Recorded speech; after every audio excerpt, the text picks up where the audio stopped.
मैले मेयर साहबलाई पनि भने, शिक्षा शाखालाई भनेपछि यो के तरिका हो? हामी मान्यजीलाई पनि भन्न चाहन्छु, उहाँको अहिले सरकार छ, तपाईँ यो विषयमा सबभन्दा अलिकति बुझ्नुहोस् त किन यस्तो भइरहेको छ। हाम्रोलाई श्रीपुर पठाउने, निजी बोर्डिङ स्कुलहरूलाई एउटा ठाउँमा रजखोरमा राख्ने, सामुदायिक जति पनि छ यहाँलाई त्रिभुवनमा राख्ने, यो कुन प्रक्रिया हो? कसैले मलाई हुन पनि हाम्रा सबै सञ्चारकर्मी मित्रहरूलाई पनि म भन्न चाहन्छु यो कुराहरू अलिकति उठाइदिनु होला।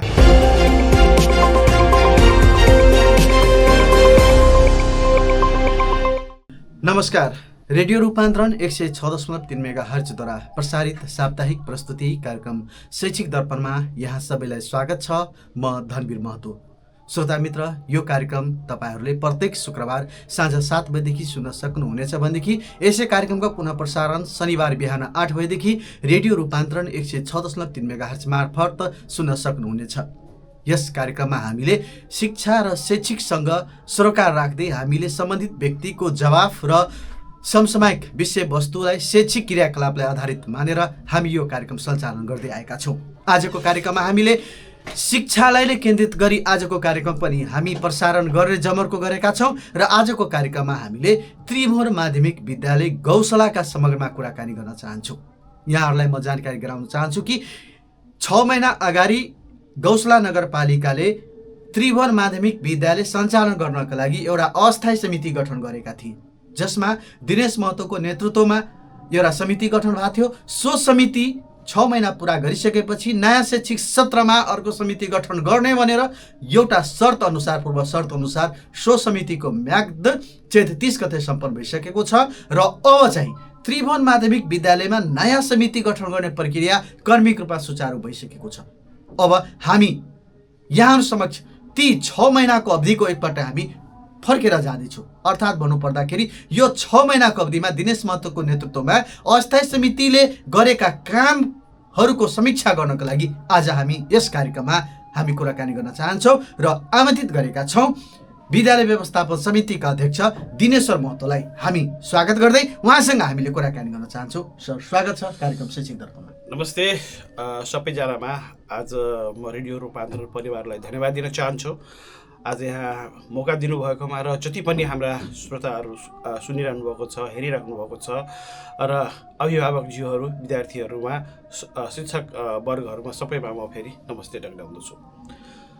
धनवीरजी, तपाईँले भन्नुभयो जस्तै आजभन्दा 6 महिना 5.5 महिना जति हाम्रो कार्यकाल रह्यो त्रिभुवन माविमा र यसमा हामीले के काम गऱ्यौँ। तपाईँ पहिला जब समिति बन्यो तपाईँले मलाई यस्तै स्टुडियोमा बोलाएर सोध्नुभयो तपाईँको प्रक्रिया यसरी भयो, तपाईँ कसरी के काम गर्नुहुन्छ। त्योभन्दा म जति पनि म काम गर्ने मान्छे हो एउटा, म पनि एउटा सञ्चारकर्मी नै हुँ र हामीले जहाँ समाजको लागि काम गर्नुपर्ने हुन्छ, शिक्षामा खास गरी तपाईँ जबसम्म समाजको लागि काम गर्नुहुन्न तबसम्म तपाईँको ग्राउन्ड लेभलबाट शिक्षा जबसम्म अगाडि बढ्दैन तबसम्म केही हुनेवाला छैन। त्रिभुवन माविको कुरा गर्दाखेरि जब हामी त्यहाँ आयौँ त्यसपछि हामी सरसफाइदेखि लिएर स्कुल जस्तो हुनु पर्यो। तपाईँ पनि हेरिरहनु भएको छ र अहिले म सन्तुष्ट छु आफ्नो कामप्रति कि मैले जुन 5 महिनामा जुन कामहरू 5.5 महिनामा गरेँ, हाम्रो टिमले जुन वर्क गर्यो त्यो सराहनीय छ र सबैलाई थाहा भइसकेको कुरा हो। सबै जहाँ जानुहोस् त्यहाँ होइन हामीले जुन छोटो अवधिको काम मूल्याङ्कन गरिरहेको छ र यसप्रति हाम्रो समाज, अभिभावक सन्तुष्ट छ। यसमा यो भन्नुपर्दाखेरि यहाँ सञ्चारकर्मी समाजलाई एउटा नजर खोलाउने, नजर देखाउने एउटा व्यक्तित्व हुनुहुन्छ। यहाँको प्रोफेसनल त्यो अनुसारको एउटा परिभाषित गरिएको छ। यहाँ एउटा स्कुलको नेतृत्व गर्दै हुनुहुन्छ। स्कुललाई एउटा नयाँ मोडमा लाने एउटा प्लान गरेर यहाँ सोचेर नै नगरपालिकाले यहाँलाई एउटा नेतृत्व प्रदान गरेका थिए। त्यसपछि गएर स्कुलमा जुन विगत र वर्तमान जुन अहिले अवस्था छ, त्यो विगत यहाँ आउनुभन्दा अगाडि स्कुलको अवस्था कस्तो थियो, यो बिचमा यहाँले त्यसलाई परिवर्तन के गर्नुभयो, यस्तो यसले विस्तृत गर्नुहुन्छ कि? धनवीरजी, पक्कै पनि हो। योभन्दा पहिलाको कसले के गरे म फर्केर हेर्न चाहदिनँ, तर जुन 5 महिनाको जो हाम्रो टिमको कार्यकाल भयो त्यसमा तपाईँ सुधारका कुराहरू, अब विद्यालयमा वास्तवमा सुधार हुन जरुरी छ। सामुदायिक विद्यालय जुन छ त्यतिकै बदनाम पनि छ र खास गरी भन्ने हो भने त्रिभुवन मावि एउटा हाम्रो गौशाला नगरपालिकाको एउटा नाक पनि हो र यो हाम्रो यो बजारको सान पनि हो। यसलाई कसरी बरकरार राख्ने, त्यसमा हामीले पहिला प्लानिङ गऱ्यौँ के कामहरू गर्ने। र स्कुलमा खालि बिल्डिङ भएर मात्रै हुँदैन, त्यो बिल्डिङलाई कसरी चिटिक्क बनाउने, तपाईँ आफ्नो त्यो गार्डन कसरी बनाउने। जब स्कुलभित्र प्रवेश गरिसकेपछि विद्यार्थीलाई यो लागोस्, महसुस होस् कि म स्कुलमा आएको छु, त्यस्तो होस्। पहिला कुरा सरसफाइदेखि लिएर हामी सबै काम अगाडि बढायौँ। र त्यसपछि शैक्षिकमा धेरै यस्ता कोर्सहरू थियो, सकिरहेको थिएन। नजिक परीक्षा आइसकेको थियो, बिदा पनि त्यतिकै भइरहेको थियो। सबभन्दा पहिला हामी सरहरूसँग मिटिङ राखेर बिदा कम गऱ्यौँ। बिदामाको दिनमा पनि पठन पाठन सुचारू राख्ने काम पनि गऱ्यौँ हामीले। त्यो नगरपालिकाबाट कहीँ सरकारबाट पनि अप्ठ्यारो भएको कुराहरू हो कि बिदाको दिनमा तपाईँ किन स्कुल सञ्चालन गरौँ। तर सामुदायिक विद्यालय हो, सामुदायिक विद्यालय निर्णय गर्न पाइने अधिकार छ, त्यो अनुसार हामी त्यहाँ पठन पाठौँ। त्यसपछि त्यतिले पनि नभ्याएर हामी एक्स्ट्रा क्लास गऱ्यौँ। तपाईँ जान सक्नुहुन्छ, विद्यार्थीलाई सोध्न सक्नुहुन्छ। हाम्रा जति पनि खास गरी 12को र 10को त्यो विद्यार्थीहरूलाई 2 टाइम हामीले पठन पठाउँछ। एक जो नर्मलमा पठायो, त्यसपछि बेलुका फेरि 3 घन्टा कुन सब्जेक्टहरू अप्ठ्यारो छ, फिजिक्स, केमिस्ट्री, साइन्सको कुराहरू आयो, अप्ठ्यारा विषयहरू छ। त्यस्तै टेक्निकल तर्फपट्टि हाम्रो त्रिभुवनमा भी अब 2-3वटाको एक्स्ट्रा पनि, जेनरल पनि 11-12 भइरहेछ, टेक्निकल पनि भइरहेछ र साइन्सको पनि पढाइ भइरहेछ। तपाईँ साइन्सको पढाइ गर्ने र त्यो अनुसारको व्यवस्था गर्नु भएन भने एउटा म्यासेज नराम्रो जान्छ र भोलि तपाईँलाई अप्ठ्यारो हुन्छ। त्यही भएर पहिला सबभन्दा पहिलो कुरा हो, तपाईँ म जहाँ पनि भनिरहेको छु, भौतिक पूर्वाधार सँगै पढाइ पनि एकदम जरुरी छ रणवीरजी। र यी क्रियाकलापहरू जब भयो तब अलिकति विद्यार्थीहरूलाई पनि आशा जाग्यो। यो विद्यार्थीहरू म अध्यक्ष हुँदाखेरि हाम्रो टिमसँग डाइरेक्टै कुरा गर्ने म एउटा अवसर गरेँ। म आफै गएँ क्लासहरूमा, के समस्या छ, त्यसलाई कसरी सावधान गर्ने। यतिसम्म धनवीरजी कि म कुन सरसँग पढ्ने विद्यार्थीहरूलाई त्यति फेसिलिटी पनि गराएँ। यहाँ विद्यार्थीहरूसँग प्रत्यक्ष कुराकानी संवाद गर्नुभयो। विद्यार्थीहरू यसभन्दा अगाडि पनि धेरै पटक मिडियामा आएर आफ्नो गुनासो पोखिसकेका छन्। यहाँ एउटा मिडियाकर्मी पनि हुनुहुन्थ्यो, त्यसपछि त्यहाँ अध्यक्ष भएको हिसाबले प्रत्यक्ष संवाद गरे विद्यार्थीहरूले। उनीहरूको के चाहना थियो, के माग गर्यो यहाँहरूसित? विद्यार्थीलाई पक्कै एउटै माग हुन्छ कि पढाइ राम्रो हुनु पर्यो। त्यहाँ जाँदाखेरि अब खेलकुद एकदम जिरो थियो, खेलकुदलाई हामी स्टेबल गऱ्यौँ। त्यसपछि तपाईँले हेरिहाल्नुभयो राष्ट्रपति कपमा हाम्रो स्कुलमा धेरै सबै प्रायः सेकेन्ड भयो।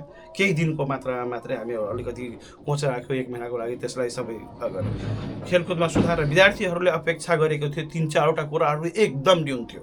एउटा ल्याब नहुने, ल्याबमा जस्तै साइन्सको ल्याबमा तपाईँ जानुस्, साइन्सको ल्याबमा केही क्रियाकलाप भएन, टेक्निकलको ल्याबमा पनि एकदम कम क्रियाकलापहरू भयो। त्यसलाई हामीले जुन उनीहरूले चाहना अनुसारको त्यो कामहरू भयो। र भ्रमण जाने, विद्यार्थीहरूलाई शैक्षिक अवलोकन हुन्छ, त्यसलाई पनि हामीले तुरुन्त मिलायौँ। जुन काम इमिडिएटली हुने कुराहरू त त्यो के हुन्छ, सामुदायिक स्कुलमा धेरै कुराहरू अप्ठ्यारो हुन्छ धनवीरजी कि डिसिजन मेकरको एकदम जरुरी छ। त्यो डिसिजन मेकरले अब बजेट पनि तपाईँ कहाँ छ, बजेट पैसा छ तर डिसिजन मेकर छैन, त्यही भएर त्यो डिसिजन मेकरको पनि जरुरी पर्छ। र हामीले इमिडिएटली त्यो कुराहरू बढीभन्दा बढी स्कुलमा म आफै टाइम दिएँ, कुन विद्यार्थीलाई कहाँ पठाउने, साइन्सलाई पठाउने, टेक्निकलहरूलाई टेक्निकल पनि 4वटा सबैलाई फास्ट ट्र्याकबाट यिनीहरूको पठन पाठन र अवलोकन भ्रमण पनि हामी गऱ्यौँ। त्यो एकदम कम थियो, त्यो स्कुलमा विद्यार्थीहरूको गुनासो थियो। कम्प्युटरको ल्याबको कुरा भयो, तपाईँको साइन्स ल्याबको कुरा भयो, जुन टेक्निकलकोतिरको सामानहरू हुन्छ त्यसको कुराहरू भयो। हामीले जति सक्दो त्यसलाई मेन्टेन्स गऱ्यौँ र सबै नगर्न सक्यो पनि त्यसमा एउटा लेभलसम्मको लागि जुन विद्यार्थीहरूको लागि पठन पाठन गर्नको लागि एउटा दिशा। टेक्निकल 12को धेरै गुनासो भयो कि हामीले कोर्सै सकेको छैन सर, वास्तवमा विधै यति छ कि कोर्स कसरी सकाउने, अनि एक्स्ट्रा क्लासको व्यवस्था मैले त अघि नै भनिसकेँ। र साइन्स, मेन त साइन्स तपाईँको यति सजिलो विषय पनि होइन, र साइन्स हामी पढाइरहेका छौँ। र साइन्समा पनि मलाई लाग्छ अहिले 12को साइन्सको इक्जाम भइरहेछ, राम्रो गर्छ। र तपाईँ पढाएर भने नि अब यहाँ अरूको अलिकति कुरा के जोड्न चाहन्छु, अभिभावकहरूले पनि ध्यान दिनु उति जरुरी हुन्छ धनवीरजी। हामी स्कुलमा अब अभिभावकलाई फोन गर्ने, अभिभावकज्यूहरू जा स्कुल गएको छैन मेरो बच्चा, यहाँसम्मको पनि अवस्था छ। म स्कुलमा विद्यार्थी छैन, म अभिभावकलाई फोन गर्छु तपाईँको विद्यालय स्कुल आएन भने उहाँहरूले के भन्नुहुन्छ, खै अहिलेसम्म खै मलाई थाहै छैन स्कुल गएको छैन। अब यहाँ सबभन्दा एउटा कुरा अझै के छ, म प्रश्न गरौँ सबै अभिभावकजीहरूलाई। हामी कहाँ पढ्ने भनेको त्रिभुवन माविमा सबै राम्रा राम्रा बच्चाहरू सबै अभिभावकहरू जुन हुने खाने छ त्यो सबै यहाँ छेउछेउमै बोर्डिङहरू छ त्यहाँ गइहाल्ने। तर हामी कहाँ जुन बाँकी छ त्यसलाई हामी पढाउँछौँ र अबको यति पनि अप्ठ्यारो छैन कि हामी उनीहरूलाई पढाउन नसक्ने अवस्था छैन। अब यहाँ हेर्नुहोस्, भर्ना अभियान सुरु हुन्छ, भर्ना भयो, त्यसपछि विद्यार्थी कहाँ गयो त्यसलाई खोजी नीति गर्ने कि नगर्ने? तपाईँ खालि ठुलै विद्यार्थीहरूलाई ठुलै घरानाका मान्छेहरूलाई पढाउने कि तपाईँको छरछिमेकीमा रहेको मुसर समाजको बस्तीलाई पढाउने, गरिबहरूलाई पढाउने, दलितहरूलाई? त्यस्तो वातावरणहरू अझै सिर्जना गर्ने जरुरी छ र त्यो वातावरण अझै बनाउन जरुरी छ। यति दिन त हामी त्यहाँ भएको विद्यार्थीलाई पढायौँ, एउटा लेभलमा लग्यौँ र अर्को अब जुन विद्यार्थीहरू आउँछ तिनीहरूलाई पनि त्यो लेभलमा पुर्याउनुको लागि काम गर्नुपर्छ। अहिले तपाईँ प्रसङ्ग उठाइदिनु भयो कि अहिले समितिको पनि ऊ भइरहेछ। मलाई जरुरी छैन कि मलाई नै बनाउनुहोस् छैन, तर जुन मैले 5.5 महिना जुन मैले काम गरेँ त्यसको मूल्याङ्कन पनि तपाईँ अभिभावकहरूले गरिदिनु जरुरी छ। तर मूल्याङ्कन गर्नेहरू छ 5 महिनामा। त्यसैले अब हेर्नुहोस्, तपाईँ स्कुलको रङरोगनदेखि लिएर तपाईँको गार्डियनदेखि लिएर अब भविष्यकोमा तपाईँहरू अझै यो त्रिभुवन माविलाई नमुना मावि हो। नमुना बनाउनमा पनि जतिखेर म सदस्य त्यतिखेर धेरै मिहिनेत गरेको थिएँ। त्यस्तै तपाईँ साइन्सको पढाइ त्यतिखेर म सदस्य हुँदाखेरि नै सुरु गरेर गएको थिएँ। तपाईँको टेक्निकलको लागि सबैलाई जग चाहन्छ कि मैले कति त्यहाँ कोसिस गरेको थिएँ टेक्निकल ल्याउनको लागि। तर त्यसलाई एउटा स्टेजमा एउटा मुकाममा पाउन जरुरी पनि छ। त्यसको लागि तपाईँले एउटा हाम्रो माविमा जस्तो झन्डै 50 जना एउटा टिचर टिम पनि छ। तिनीहरूले सबैलाई कसरी मोटिभेट गर्ने? अहिले तपाईँले खास गरी मैले के गरेँ त्यहाँ पहिलाका मैले गुनासोहरू सुने, हामीलाई सर केही कुरा थाहै छैन भन्नुहुन्थ्यो उहाँहरू। तर अहिले त्यस्तो छैन, हरेक कुरा हरेकजनालाई थाहा हुनु पर्यो। त्यस्तो मैले मिटिङ गर्दाखेरि यो यो यो यो हामी पास गर्दैछौँ। अहिले त्रिभुवन मावि तपाईँलाई मैले निर्णय गरिसकेको छु एकचोटि चल्ने। अब एकचोटि नचल्दाखेरि स्कुललाई ठुलो भार थियो, जति पनि सटरका पैसाहरू त्यो एक्स्ट्रामा खर्च हुनु। तर त अब हामी त्यसलाई एकदम झन्डै 27-28 लाख रुपियाँ तपाईँको यो एक्स्ट्रा जुन 2 चोटि चल्दाखेरि हामीलाई बढी खर्च भएको थियो त्योहरू हामीले त्यसलाई एकचोटि चलाउँदाखेरि कम हुनेछ। र एउटा च्यालेन्ज पनि थियो, तपाईँले म यो प्रश्न उठाइदिन्छु, सटरहरूको पैसा बाँकी बकिएता थियो, खेतहरूको पैसा बाँकी बकिएता थियो। हामीले त्यो हाम्रो टिमले एकदम मेहनत गरेर केही मात्र बाँकी छ र धेरै हामीले कलेक्सन गरिसक्यौँ र सटरहरू पनि भाडा नलाग्ने, कोही मनपर्दी रूपमा राखिराख्ने त्यस्तालाई पनि एकदम सेटल गरिसक्यो। र आगामी दिनमा अर्को निर्णय पनि हामी गरेको छौँ। पश्चिमतिर जति पनि छ 5 वटा सटर बनाउने पनि हामी निर्णय गरिसकेका छौँ। यी कुराहरू अझै अब समस्या के छ? समिति यस्तो हुन्छ धनवीरजी, यदि समितिले पनि एउटा ठुलो अङ्ग हो र त्यहाँ एउटा परिवार जस्तोलाई राम्रो सबैजना मिलाएर लानुहुन्छ भने एकदम राम्रोसँग स्कुल चल्छ होइन। कसैले आफ्नो त्यहाँ कुरा मिल्न सकेन, त्यहाँ तपाईँले मोटिफाई गर्न सक्नु भएन, विद्यार्थीप्रति लचकता गर्नु, विद्यार्थीको माग के हो त्यो बुझ्न सक्नु भएन भने सामुदायिक विद्यालयको जुन अहिले सबै ठाउँमा कम्प्लेन छ त्यही नै हो धनवीरजीहरू। अहिले तपाईँको त्रिभुवन माध्यमिक विद्यालयको वरिपरि निजी विद्यालयलाई घेरेर राखेको छ। यो अर्थमा अब जहाँ पनि कम्पिटिसनको मार्केट छ, अभिभावक यो सोच्दैन कि 200-400 रुपियाँको मोहमाया अभिभावकले हेर्दैन। एउटा क्वालिटीको जुन बुझ्नेवाला अभिभावक हुन्छ त्यो चाहिँ क्वालिटी हेर्न पुग्छ। यो अब यसरी यो अवस्थामा यस सामुदायिक विद्यालय नमुना, त्यसमा पनि नमुना र सबभन्दा पुरानो विद्यालय छ गौशालाको, जहाँ कि 50 जनाको हाराहारीमा टिचरको एउटा टिम छ। त्यसपछि गएर त्यहाँ व्यवस्थित हरेक किसिमले त्यो विद्यालय व्यवस्थित छ। एउटा नमुना भइसक्यो, नेपाल सरकारले नमुना 100को सूचीमा यो विद्यालय पनि हालिदिएको छ। अब यो विद्यालय अहिले भर्ना अभियान सञ्चालन भइरहेको छ। यहाँको मुखबाट म के सुन्न चाहन्छु कि वास्तवमा तपाईँको विद्यालयमा मानिसले विद्यार्थी किन दिन्छ त? के तपाईँ त्यसलाई यो नमुना यो अरूले नदिएको कुरा तपाईँ त्यहाँ दिनुहुन्छ? के छ त्यस्तो चिज? एकदम राम्रो प्रश्न उठाउनु भयो। चारैतिर बोर्डिङ स्कुलहरू छ। मैले पहिला पनि भने सबै हुने खानेको बोर्डिङमा पढिरहेको छ। हाम्रो जुन बच्चा यहाँ अबको लागि अबको तयारी छ, यदि फेरि दोहोऱ्याएँ, समयले दोहोऱ्यायो भने हाम्रो जुन 10 वटा हामीले प्लान गरिराखिसकेको छौँ कि विद्यार्थीहरूलाई ल्याएर सबभन्दा पहिला विद्यार्थी टिकाउने त्यसको लागि कार्यहरू होमवर्क हाम्रो भइरहेछ, डेली विद्यार्थी आउने। अब तपाईँसँग यदि त्रिभुवन माविसँग यदि पैसा अर्थका यदि राम्रो छ भने हामीले सोच बनाएको छौँ कि जुन विद्यार्थीहरू एउटा चप्पल लगाउन सक्दैन, ड्रेस राम्रो लगाउन सक्दैन, गरिब दलित छात्रवृत्ति मार्फत उनीहरूलाई कमसेकम हामी एक ड्रेस दिउँ न, उनीहरूलाई के फरक पर्छ, एक जो जुत्ता चप्पल हामी दिन सक्छौँ।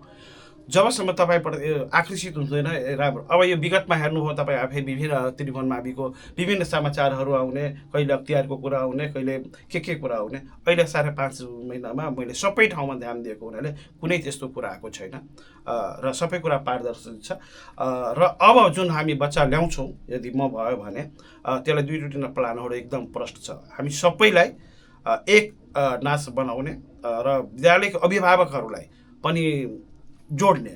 तपाईँको अब हामी एउटा नयाँ सफ्टवेयर पनि डेभलपमेन्ट गरेका छौँ। सफ्टवेयर मार्फत सबैलाई टाई र टाईमा भएको जुन हाजी त्यहाँ विद्यार्थी पस्ने बित्तिकै को विद्यार्थी आयो त्यसको मेसेज जाने अभिभावकहरूलाई, को आएन त्यहाँ मेसेज जाने, त्यस्तो सफ्टवेयर पनि हामी छिट्टै ल्याउँदैछौँ। र स्मार्ट बोर्डहरूबाट पनि पढाउने। अस्ति भर्खर हामीले 2-3वटा स्मार्ट बोर्डहरू पनि हामी मागेर चाहे हाम्रोबाट ल्याएका छौँ। र स्मार्ट बोर्ड सँगै जब विद्यार्थीलाई तपाईँ राम्रो अब पढाइ भएपछि विद्यार्थी आफै आइपुग्छ र शिक्षकहरूको क्वालिटी यदि त्यहाँ ढाल्न सक्यो भने हामी अब केही कुराहरू कहिलेकाहीँ घन्टी मिलेको हुँदैन, कहिलेकाहीँ के मिलेको हुँदैन, त्यसलाई पनि अप्ठ्यारोहरू भइरहेको हुन्थ्यो। 2चोटि स्कुल चल्दाखेरि को आयो, कुन शिक्षक आयो, को आएन थाहा नहुने। अनि अब एकैचोटि स्कुल सञ्चालन हुँदाखेरि ती कुराहरूलाई हामी कन्ट्रोल गर्छौँ र हामी हरेक कुरा त्रिभुवन माविको हरेक कुरा अब तपाईँको सफ्टवेयर मार्फत अनलाइन गरिदिन्छौँ। त्योले धेरै कुरा प्रष्ट भइहाल्छ। त्यो अभिभावकहरूले पनि के हेर्न जरुरी हुन्छ र आजकल सोसल मिडियाको जमाना हो, सबै त्यो छड्लक हुन्छ। र जबसम्म तपाईँ पढाइको क्वालिटी अब यहाँ 2-3 सामुदायिक विद्यालयमा अप्ठ्यारो कुराहरू छ। ग्राउन्ड लेभलको बच्चालाई तपाईँ जबसम्म राम्रो बनाउनुहुन्न त विद्यार्थी तपाईँ राम्रोसँग माथि लान सक्नुहुन्न। अब 4-5मा पढ्ने विद्यार्थीहरूलाई यतिसम्म छ कि किताब पढ्न आउँदैन, त्यो कसले हेर्ने? त्यो त पक्कै व्यवस्थापन समिति सर र अभिभावकसँग कोर्डिनेट हुनु पर्यो कि मेरो बच्चा यति कमजोर कसरी छ भनेर अभिभावकहरूले पनि चासो राख्नु पर्यो। अब बच्चाहरू अब हामी यहाँ मोबाइल नचलाऊ है, गार्जियनहरूले पनि त्यो कुरा बुझ्नु पर्यो।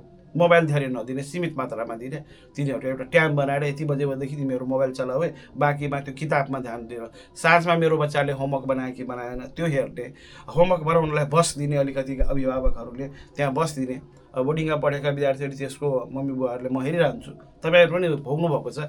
होमवर्क बनायो कि बनाएन, तर सामुदायिकमा पढ्ने विद्यालयहरूलाई केही अभिभावक त छ ध्यान दिन्छ, तर प्राय अभिभावकहरू कामको सिलसिलामा होस्, अब दिनभर काम गरिरहेको हुन्छ, थाकेको हुन्छ, त्यो पनि एउटा अप्ठ्यारै विषय हो सब। तर ती कुराहरूलाई अब जबसम्म विद्यार्थीलाई हामी रोक्छौँ, 6 घन्टी 7 घन्टी पढाउँछौँ र जुन छुट्टीहरू कन्ट्रोल गर्छौँ भने मलाई लाग्छ धनवृद्धि विद्यार्थीहरू राम्रो हुन्छ र सामुदायिक विद्यालयको पनि। र अहिले तपाईँलाई एउटा इक्जाम्पल दिउँ, तपाईँले भन्नुभयो कि सामुदायिक विद्यालयको अहिले 12को इक्जाम भइरहेको छ। यो एकदम गहिरो विषय छ है, सबैजना यसलाई ध्यान दिनु होला। जति पनि सामुदायिक विद्यालयहरूको जति यहाँ छन्, बटुवा भयो, भरतपुर भयो, कान्ति बजार भयो, रजखोर भयो, दिगौल भयो, जतिसम्म 12मा पढाइ भइरहेछ उसको सेन्टर त्रिभुवन माविमा छ। र जति पनि यहाँ तपाईँको जुन निजी विद्यालयहरू छ, बोर्डिङ स्कुलहरू छ, त्यसको सबैको सेन्टर रजखोरमा छ। यसले के प्रश्न दिइरहेछ? हाम्रो गौशाला स्कुलको मात्रै श्रीपुरमा छ। यसले के प्रश्न दिइरहेछ? यसले के देखाइरहेको छ? अब कसैको अब उनीहरूको एक ठाउँमा भएकोले रिजल्ट राम्रो बनाउला, विभिन्न तरिकाहरू छ रिजल्ट बनाउने, अनि त्यहाँ ऊ गर्ने के सामुदायिकमा पढाउने विद्यार्थी अब सामुदायिकमा कसले हेर्न जाने? त्यहाँ परीक्षामा के भयो, त्यहाँ के भइरहेछ?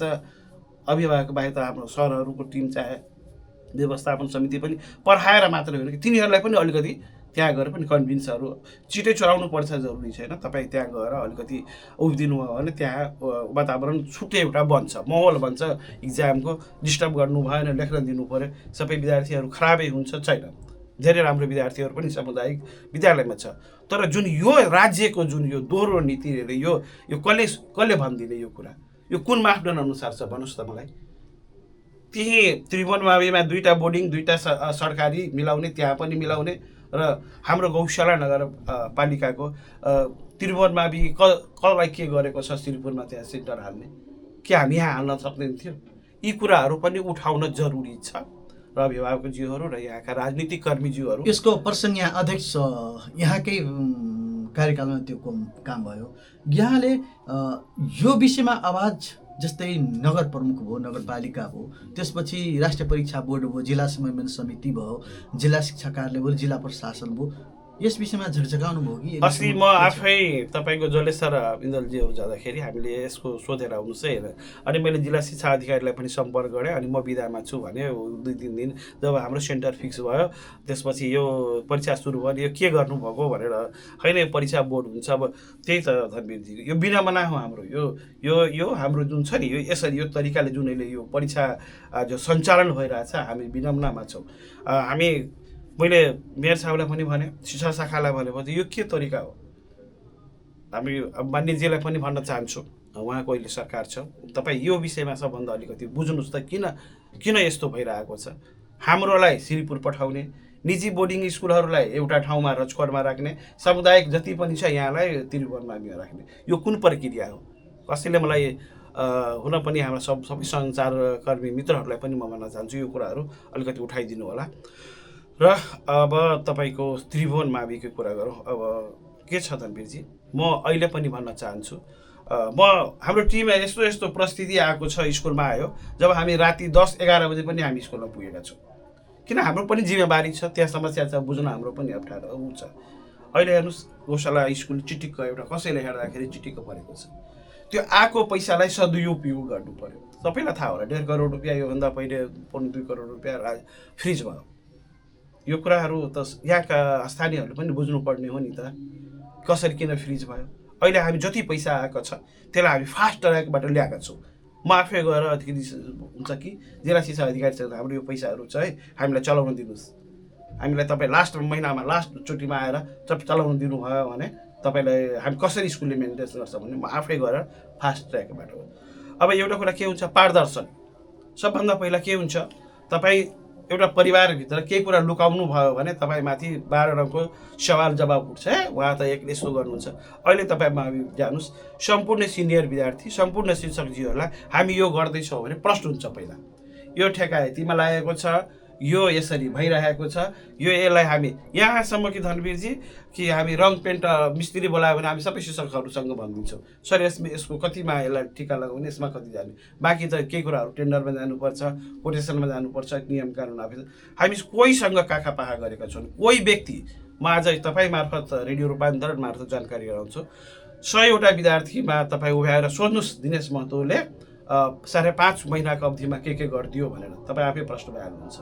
सरहरूलाई गएर सोध्नुहोस्, दिनेशजी आएपछि यो 5 महिना तपाईँहरूसँग के अप्ठ्यारो भयो, तपाईँहरूसँग कोर्डिनेट भयो, त्योहरू सोध्नुहोस्। तपाईँ सरस्वती पूजाको कुरा गर्दाखेरि हामीले एकदम कम पैसामा हेर्नुहोस् भव्य रूपमा सरस्वती पूजा पनि मनायो।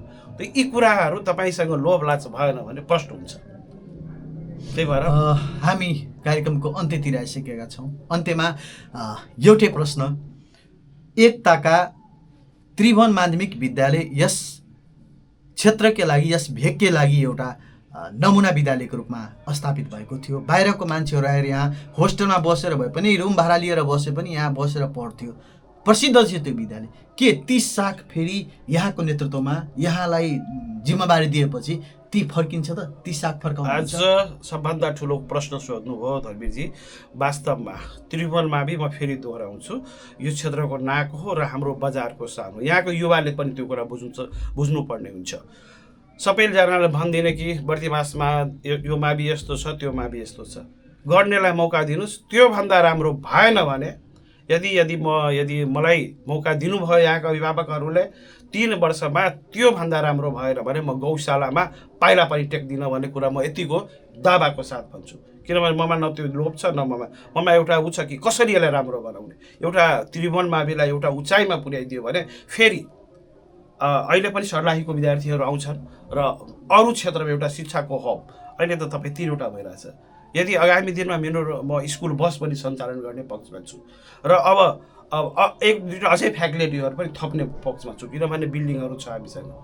आखिर हुँदो रहेछ त गऱ्यो भने टेक्निकल पढाइ भइरहेको छ, तपाईँको साइन्स भइरहेको छ, राम्रो पढाइ भइरहेको छ। त्यसलाई एउटा कोर्डिनेटर अबको दिनमा पनि के सामान्य चिजहरू मात्रै हेरफेर गर्नु हो भने 2-3 फ्याकल्टीहरू अझै हामी चलाउन सक्छौँ।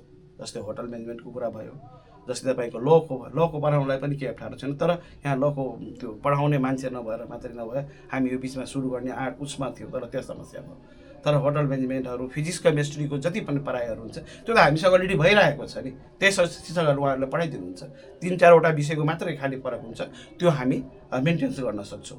र आगामी दिनमा यदि त्रिभुवन मावि एउटा उचाइमा पुग्नेछ र त्यसको लागि यहाँका सम्पूर्ण युवाहरू, अभिभावकहरू, नेतृत्व हाम्रो टिमलाई फेरि म अनुरोध पनि गर्न चाहन्छु, दिनुहोस् तपाईँको माविलाई त्यो 3 वर्षको अवधिमा यदि पुर्याइन भने म यो गौशाला बजारमा खुट्टा पनि टेक्दिनँ। र मलाई विश्वास छ कि म यो गर्न सक्छु, किनभने म पनि एउटा सञ्चारकर्मी, सञ्चारबाट आएको कुरा हो, मान्छे हुँ र पढ्दाथिस्ता र कसरी भावना बुझ्ने, विद्यार्थीहरूलाई कसरी बुझाउने, अभिभावकहरूलाई कसरी बुझाउने र त्रिभुवनमा त्यो स्रोत पनि छ। सही सदुपयोग तपाईँ गर्नुभयो भने यो सरकारी विद्यालय पनि राम्रो हुनसक्छ।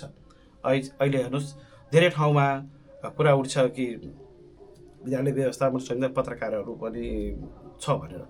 जहाँ पत्रकारहरूले त्यहाँ सम्हालेको छ मोर्चा, राम्रो हुँदै गएको छ। तपाईँ हेर्नुहोस् धनुषमा हेर्नुहोस् 2-3वटा पत्रकार पनि समितिको अध्यक्षहरू छ, त्यो स्कुल राम्रो भइरहेको छ। गौशाला स्कुल कुरा गर्नु, अहिले कान्ति बिहारमा पनि हाम्रो सञ्चारकर्मीहरूले अध्यक्ष भएर आउनुभएको छ। पक्कै उहाँको खटाइहरूले हेरिरहनु भएको छ कि राम्रो हुन्छ भने।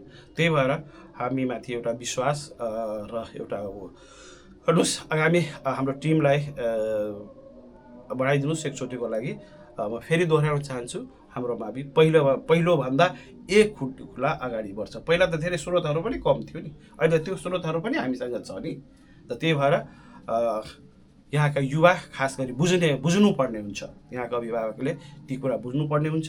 र जति म 5 महिनाको 5.5 महिनाको अवधिमा जुन कामहरू गरेको छु पारदर्शी रूपमा, त्यो पनि अस्ति तपाईँ हेरिहाल्नुभयो, तपाईँ आफै हुनुहुन्थ्यो, हामीले हिसाब किताब पनि प्रष्ट पारिदिएको छौँ।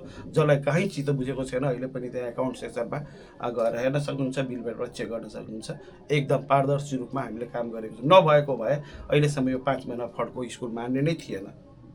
अहिले सबै बजारमा जानुहोस्, तपाईँलाई आफै तपाईँ एउटा सञ्चार, म त अनुरोध गर्छु सबै सञ्चारकर्मीज्यूहरूलाई, तपाईँ एकचोटि ती बालबालिकाहरूलाई सोध्नुहोस् कि तपाईँहरूको कुरा अध्यक्षजीले सुन्नुभयो कि भएन।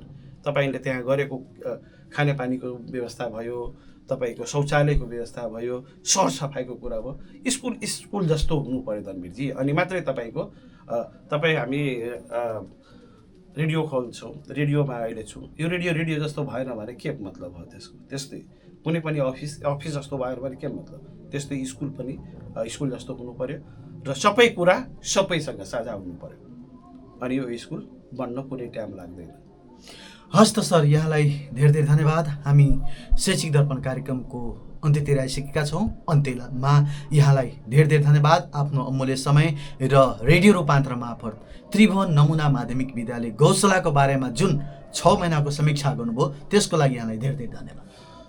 फेरि सम्पूर्ण जति पनि हाम्रा सुन्नुहुन्छ, यहाँ हेर्नुहुन्छ हाम्रो च्यानल, तपाईँको रेडियो रूपान्तरणमा सम्पूर्णलाई धन्यवाद दिई सही विश्लेषण र सहीको लागि आवाज उठाइदिन अनुरोध गर्दै म पनि बिदा लिन्छु। हस्, धन्यवाद। धन्यवाद पुनः दिन चाहन्छु त्रिभुवन माध्यमिक विद्यालयका विद्यालय व्यवस्थापन समितिका निवर्तमान अध्यक्ष दिनेश्वर महतो हामीहरूसँग बसेर आफ्नो 6 महिना कार्यकालको बारेमा समीक्षा गरेर गइसक्नुभयो। उहाँलाई धेरै धेरै धन्यवाद। यहाँहरूले आफ्नो समीक्षा आफ्नो कमेन्ट बक्समा गएर, हामीहरूलाई फेसबुकको कमेन्ट बक्समा गएर या हाम्रो 9808455696 गएर आफ्नो कमेन्ट वा आफ्नो भन्नुपर्दाखेरि आफ्नो टिप्पणी राख्न सक्नुहुनेछ।